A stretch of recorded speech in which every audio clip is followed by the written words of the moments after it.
রাজ্যের মন্ত্রী উদয়ন গুহর পর বিরোধীদের হাত ভেঙে দেওয়ার হুঁশিয়ারি দিলেন মালতীপুর বিধানসভা কেন্দ্রের বিধায়ক তথা মালদা জেলা তৃণমূল কংগ্রেস সভাপতি আব্দুর রহিম বক্সী। ক্ষমতা থাকলে ময়দানে নেমে দেখান। আবারও বিস্ফোরক মন্তব্য মালদা জেলা তৃণমূল কংগ্রেস সভাপতি আব্দুর রহিম বক্সীর। এই হুঁশিয়ার সিপিএম বন্ধুদের বলে দিতে চাই, এই হুঁশিয়ারি বিজেপি বন্ধুদের বলে দিতে চাই মঞ্চ থেকে, আপনারা হুঁশিয়ার থাকুন। আলতু পাল্টু কথা বলার চেষ্টা করলে যে হাত তুলে কথা বলার চেষ্টা করবেন, সে হাত ভেঙে চুরমার করে দিবে তৃণমূল কংগ্রেস কর্মীরা, এটা আপনাদেরকে বলে রাখছি। বিরোধী অর্থাৎ বিজেপি সিপিএম কর্মীদের হাত ভেঙে দেওয়ার হুঁশিয়ারি নিদান দিলেন বিক্ষোভ সমাবেশ মঞ্চ থেকে মালতীপুর বিধানসভা কেন্দ্রের তৃণমূল বিধায়ক তথা জেলা তৃণমূল কংগ্রেস সভাপতি আব্দুর রহিম বক্সী। বিক্ষোভ সমাবেশ মঞ্চে জেলা সভাপতি তথা মালতীপুর বিধানসভা কেন্দ্রের তৃণমূল বিধায়ক আব্দুর রহিম বক্সী জানান, আমাদের দেশ স্বাধীন দেশ। গণতান্ত্রিক পদ্ধতিতে প্রত্যেকটা মানুষকে গণতান্ত্রিক আন্দোলনের মধ্য দিয়ে তাদের দাবি দাওয়া আদায় করবে, এটাই তো স্বাধীন ভারতবর্ষ।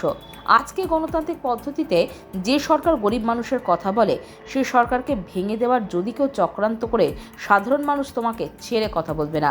এই হুঁশিয়ারি সিপিএম বিজেপি বন্ধুদের বলে দিতে চায়। এই মঞ্চ থেকে আপনারা হুঁশিয়ার থাকুন। আলতু ফালতু কথা বলার চেষ্টা করলে যে হাত তুলে কথা বলার চেষ্টা করবেন, সেই হাত ভেঙে চুরমার করে দেবে তৃণমূল কংগ্রেস কর্মীরা। গঙ্গা ভাঙন প্রতিরোধ ও ক্ষতিগ্রস্তদের পুনর্বাসন দাবিতে কেন্দ্রীয় সরকারের বিরুদ্ধে মালদা তৃণমূল কংগ্রেসের ডাকে রতুয়া স্ট্যান্ডে মিছিল ও পথসভার মঞ্চ থেকে এমনই বিস্ফোরক মন্তব্য করলেন মালদা জেলা তৃণমূল কংগ্রেস সভাপতি মালতীপুর বিধানসভা কেন্দ্রের বিধায়ক আব্দুর রহিম বক্সী। আমাদের এই দেশ, আমাদের গঙ্গা ভাঙন প্রতিরোধে আমরা কেন্দ্রীয় সরকারের উপর দাবি রাখছি। কেন মমতার বক্তব্যের মধ্য দিয়ে বলার চেষ্টা করেছে, রাজ্য সরকারের উপরে সমস্ত দায় চাপিয়ে দেওয়া হচ্ছে। বলা হচ্ছে গঙ্গা ভাঙন প্রতিরোধের দায়িত্ব সম্পূর্ণটা রাজ্য সরকারের, মুখ্যমন্ত্রী। আপনাকে একটু পিছনের দিকে ফিরিয়ে নিয়ে যাবো। আপনারা সকলে জানেন এই দেশ আমাদের পরাধীন ছিল, টানা 200 বছর ধরে আমাদের দেশের এই দেশকে শাসন করেছিলেন ইংরেজরা। সিরাজদৌলাকে পরাজিত করার পরে রবার্ট ক্লাইভের নেতৃত্বে নদিয়া পলাশীর প্রান্তরে যে যুদ্ধ সংঘটিত হয়েছিল, সেই যুদ্ধে মীর জাফর কাসেমের নেতৃত্বে বিশ্বাসঘাতকতার মধ্য দিয়ে ধর্ষিতা, নিহত সম্মানীয় ডাক্তারের আত্মার শান্তি কামনা করে এবং তার যে হত্যাকারী, যে পিশাচ, যে ধর্ষক, যে নরপশু, তাদের মধ্য দিয়ে গ্রেপ্তার এবং ফাঁসির ব্যবস্থা করার দাবি রেখে আজকে গঙ্গা ভাঙন সম্পর্কে আপনাদের সামনে দু একটি কথা রাখতে চাই।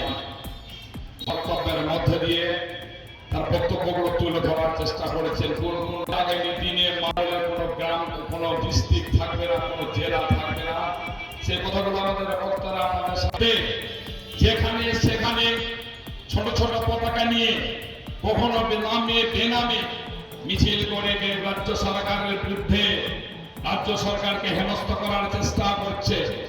একটা সরকার, যে সরকার সর্বদা সাধারণ মানুষের পাশে থেকে মানুষের কথা বলে, যে মমতা ব্যানার্জি 2011 সালে ক্ষমতায় আসার পরে গোটা ভারতবর্ষের কোন মুখ্যমন্ত্রী যা পারেননি, তা পশ্চিমবঙ্গের মুখ্যমন্ত্রী সম্মানীয় মমতা ব্যানার্জি তা করে দেখিয়েছেন। হাতে হাতে সুযোগ সুবিধা, দুয়ারে সরকারের মধ্য দিয়ে প্রত্যেকটা মানুষের মনের কথা শুনে, তার অসুবিধা শুনে, তার অভিযোগ গ্রহণ করার মধ্য দিয়ে প্রত্যেকটা মানুষের হাতে সুবিধা তুলে দিয়েছেন। দুয়ারে প্রশাসনকে বাড়ি বাড়ি পাঠিয়ে বিশ্বের ইতিহাসে, রাজনৈতিক ইতিহাসে, রাষ্ট্র ব্যবস্থার মধ্যে কোন সরকার কোনদিনে করতে পারেনি, এটা আমি হলফ করতে বলতে পারি। যিনি করেছেন তার নাম মমতা ব্যানার্জি। তিনি 2011 সালে ক্ষমতায় আসীন হয়ে পশ্চিমবঙ্গের মানুষকে যে প্রতিশ্রুতি দিয়েছিলেন যে আমি মমতা ব্যানার্জি, আপনারা আমাকে ক্ষমতায় নিয়ে আসুন। আপনারা স্বাধীনতার পর 34 বছরের আপনারা বামফ্রন্টকে দেখেছেন, 28 বছরের আপনারা কংগ্রেসকে দেখেছেন। একবার আমাকে ক্ষমতায় নিয়ে আসে দেখুন, আমি আপনাদের মুখে হাসি ফোটাবো, আপনাদের সমস্ত ধরনের বেঁচে থাকার ব্যবস্থা করব। ক্ষুদ্র সীমিত ক্ষমতার মধ্যে দাঁড়িয়েও সমস্ত মানুষকে সমস্ত ধরনের নিরাপত্তা দেওয়ার দায়িত্ব গ্রহণ করবো তিনি বলেছিলেন। আমরা দেখেছি বন্ধু, সেই দায়িত্ব তিনি পালন করেছেন। রাজনৈতিক দল ক্ষুদ্র স্বার্থ চরিতার্থ করার লোভে, পশ্চিমবঙ্গের এই মসনদ দখল করার লোভে গরিব মানুষকে মৃত্যুর মুখে ফেলে দিয়ে জননেত্রী মমতা ব্যানার্জির বিরুদ্ধে উৎসাহ টানার চেষ্টা করছে। হুঁশিয়ার বন্ধ, তৃণমূল কংগ্রেস কর্মীরা কিন্তু বসে থাকবে না।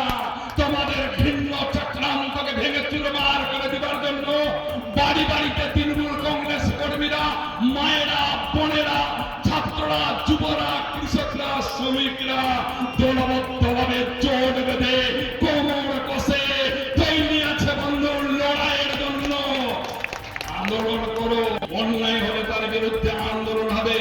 এটা আমাদের দেশ, স্বাধীন দেশ। গণতান্ত্রিক পদ্ধতিতে প্রত্যেকটা মানুষ গণতান্ত্রিক আন্দোলনের মধ্য দিয়ে তার দাবি দাওয়া আদায় করবে। এটাই তো সেই স্বাধীন ভারতবর্ষ।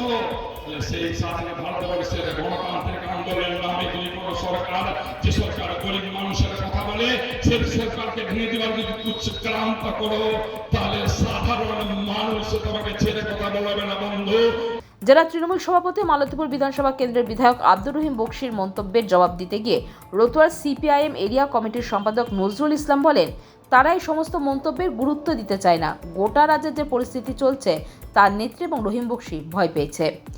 রহিম বক্সির কথাবার্তা তো আমরা জানি, ও একই রকম ভাষা, হাত কেটে নেব পা কেটে নেব বলে আসে। এই কথাতে আমরা অবাক হই না, কিন্তু কথা যেটা হচ্ছে যে এই প্রথম গোটা রাজ্যে যা ঘটছে তা দেখে তার নেত্রীও ভয় পেয়েছে, আর রহিম বক্সি ভয় পেয়েছে দুটো কারণে।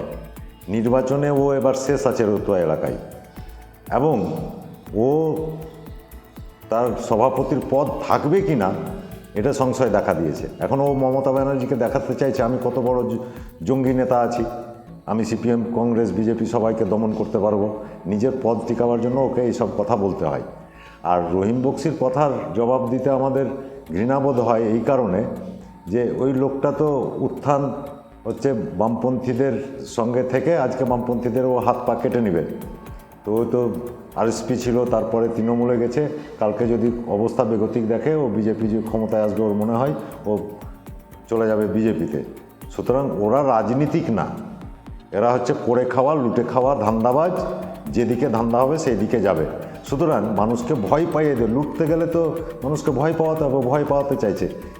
কিন্তু পশ্চিমবাংলার মানুষ তো আর ভয় পাবে না, ওটা বাংলা জেগে গেছে, তোলপাড় চলছে।